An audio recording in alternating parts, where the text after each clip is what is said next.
Hello to all my friends. I would like to show you itong pinaka-sampling to ay galing Japan. Alam niyo na kung ano to. Recycling, di ba? To ay drinks dati sa loob. Nang uminom ako ng lunchtime ng drinks. First time ko nakakita ng plastic na ganito kasi kadalasan ang karamihan talaga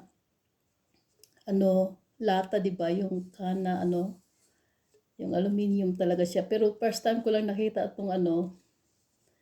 itong plastic na drinks yung takip niya. So ang ideya ko pagkatapos ko ininom, hinugasan ko siya tapos dinala ko siya papauwi. Nilinisan ko tapos nilagay ko sa luggage para gawin kong alkansya. May simple pig, another simple pig na galing sa drinks. So ito na siya, hinugasan ko na, pinatuyo, tapos binalatan. So ganito na siya ngayon, malinis na. So yan. Ang gagawin ko ngayon,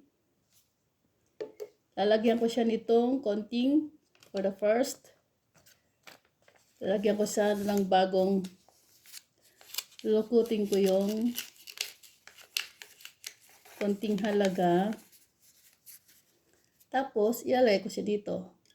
See this? Wow! Yan na siya. My simple pig. So, pupunuin ko to kapag may extra na pera, ilalagay ko siya dito sa loob. Hindi ko siya babawasan, kundi pupunuin hanggang sa ma-full talaga siya. So, this is my simple pig.